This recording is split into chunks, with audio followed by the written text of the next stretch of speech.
Hello, I'm Jim Driver and welcome to my latest video. I'm back with another dive into the musical goldmine that was the 1980s. I think there's a very big possibility you might find your next favourite band, so please keep watching to the end. We all know about the big bands of the 1980s. I'm going to be talking about 5 more British bands from the 1980s that absolutely should have been huge. Some of these legends even managed to play the recently demolished Cricketers Pub in southeast London that I used to book the bands from 1982 to 1990.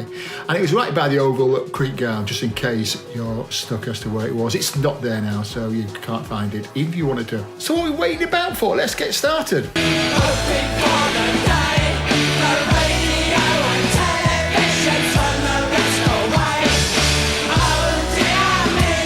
The first band I want to talk about are the Cardiacs, a band I put on several times at the Cricketers and also upstairs at the Clarendon in the ballroom there, which was like a very nice big ballroom. I think it held about 800 people at Hammersmith. They were doing something you would never ever hear anywhere else. The live shows were anarchic and theatrical, almost like a surreal circus on acid with frontman Tim Smith as the ringmaster. Tracks like Is This the Life? Is This the Life? How do you pronounce that? Is This the Life? Is This the Life? Captured that manic energy and quirky brilliance that could only come from the Cardiacs. An era where bands often followed trends, they stood out by doing something completely their own. Aside from Tim, the people I remember in the Cardiacs were his brother Jim on guitar and Sarah, who was a sax player who later married him and became his wife.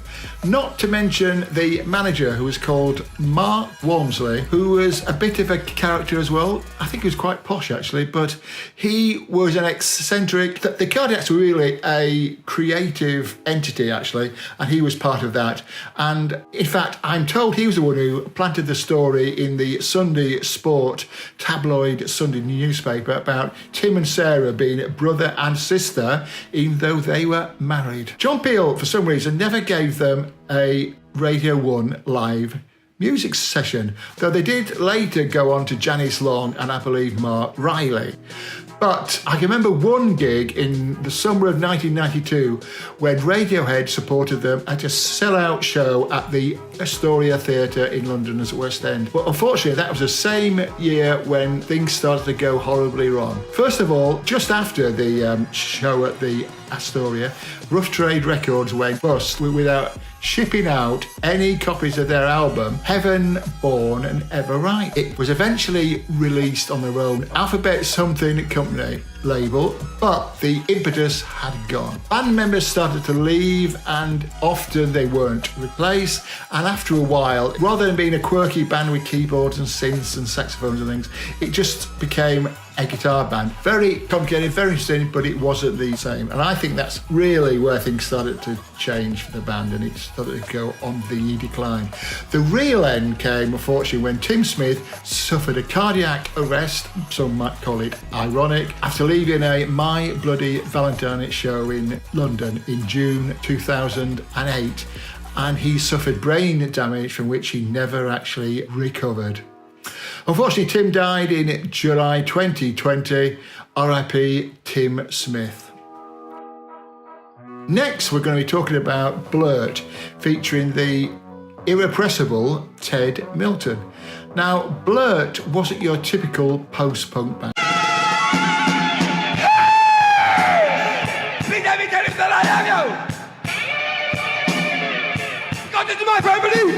They blended punk energy with jazz improvisation, with Milton's manic saxophone and spoken word vocals, and of course his puppetry, because he's also a well-known puppeteer, believe it or not. Blurt may have been too avant-garde for mass appeal, but they were one of those bands that when you saw them, you had to go back and see them again. And I saw them, their following just gently rise and rise every show that they did.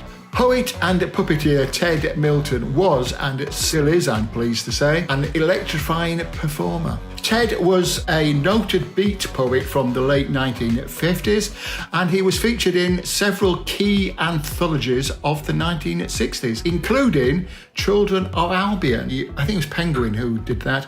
Poetry of the Underground was the subtitle. And he has a puppetry sequence, believe it or not, featured in Terry Gilliam's film Jabberwocky. How's that for making it, eh? I booked Blurt at the Cricketers as often as I possibly could. First few times his brother Jake was playing it. My brother Jake. Drums. And I didn't know at the time that Jake was actually the drummer in Quintessence, a band I saw many, many times in my hippie period, and I think he had long hair then, but with Blurt he had short hair. But whoever was in the band, Ted would be bouncing around the stage, sax in hand, spilling out lyrics like a man possessed. And that's what made Blurt special. Raw, unpredictable energy. Ted's still going now, aged 81, performing with Blurt and producing great handmade books like this one. Just let you know, there's plenty more to come, but don't go away. But I just want to say, if you like this and if you think you're finding out things that you didn't know and you're enjoying it, please press the like icon thing, the thumbs up thing. And if you're not already subscribed, please subscribe. So if you know anybody who's got great taste, please share this video with them. Now back to the bands.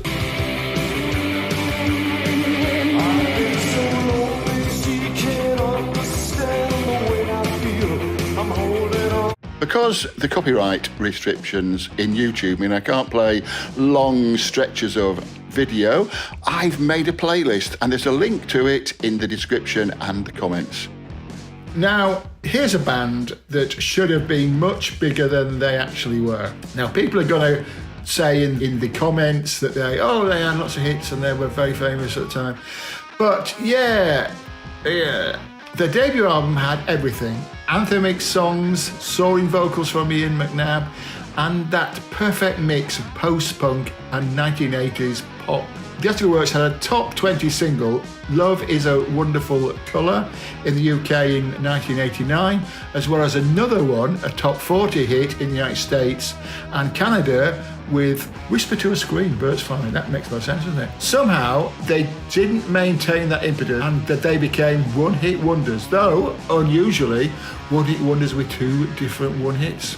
That's interesting, isn't it? I think the times are changing faster than they were. I think Ian McNabb wanted to do his own thing.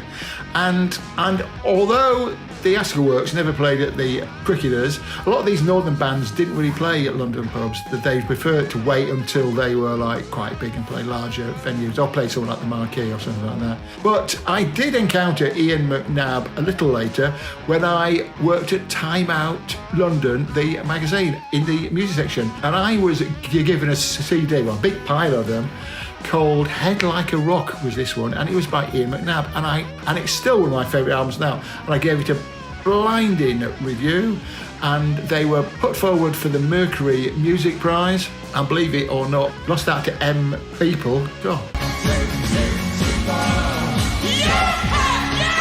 See, there's no justice in this world.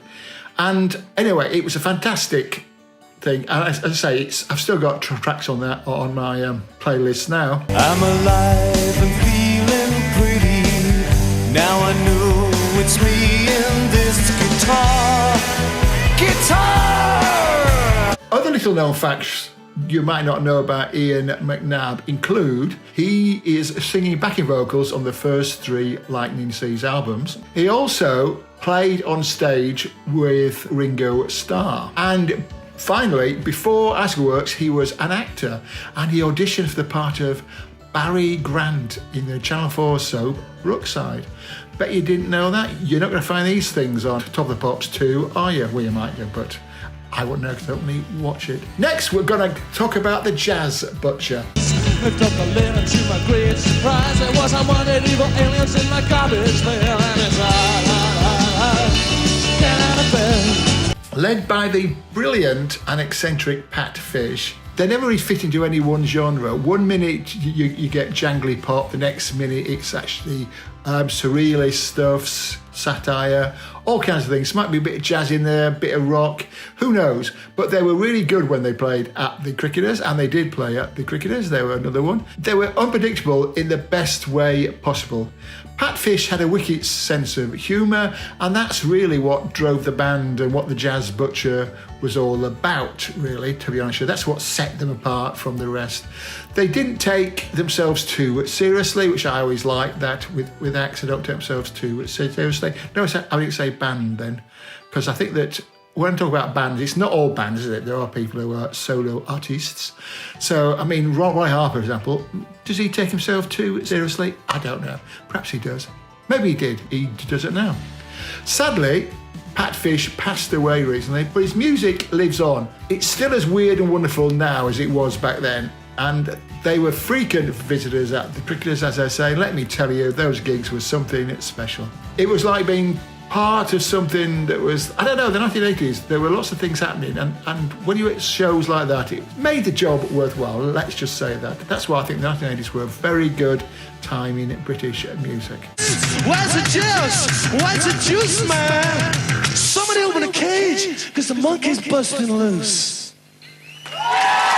Now we're talking about the Screaming Blue Messiahs. Now, the Screaming Blue Messiahs, I knew two members of the band before I knew the band, basically. I knew Kenny Harris, the drummer, probably through the Men They Couldn't Hang, and we did a few things together. One of them was because he's quite a big chap, big Scotsman, and I got quite a few big chaps that I knew to help me do security at punk gigs, because I used to be asked to do security at punk gigs, and I found that if you just had like a load of people who were slightly older than the people who were causing trouble, they didn't get any sort of hassle, and Kenny was one of those. Though, as they kept saying, that they're not really fighters. And I knew Chris Thompson, who's the bass player, from when I drank in Putney, and I think I see him in the White Lion and in the Half Moon Putney. I must have known Bill, because he was in a band with, I think, Kenny, was it? Or was it Chris? I can't remember now. But Bill and one of them was in a band called Motorboys Motor with a guy called Tony, who was the lead singer. I mean, when they turned up, they were, hello, how you doing? And they were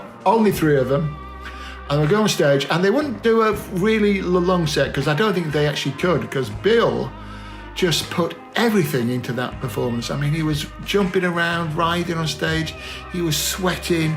At the end of it, he literally had to put ice on his head. It was like, must have been a nightmare for him. He was like such a manic performer, and it was so good. I mean, they were all perfectly excellent. They're one of those bands, the first time they played there, I booked them on spec, and again, didn't know much about them, and they turned up, and they're a support band, obviously, quite a small crowd, but everybody who was there, I mean the bar staff as well, were left open mouthed at the end of it. It was amazing. The next time that they played, there were 100 people there. Then the next time there were 150 there, and it got like that till they were too big to play there. They had, I think it's a top 20 hit, well, it was certainly quite a big hit called Wanna Be a Flintstone, and that wasn't their best, I'll tell you, but it was like, it was basically a cross between what they were like and a fairly commercially easy to get song.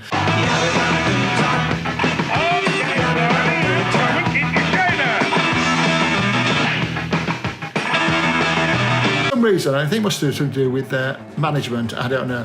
They would come back, now bearing in mind that Bill used to put all this into the shows, and they'd come back and they'd be broke. I know Chris, I think he was a painter or a plasterer or something, he had to come back and get jobs painting or plastering. I know at Kenny that's the same thing, which is crazy.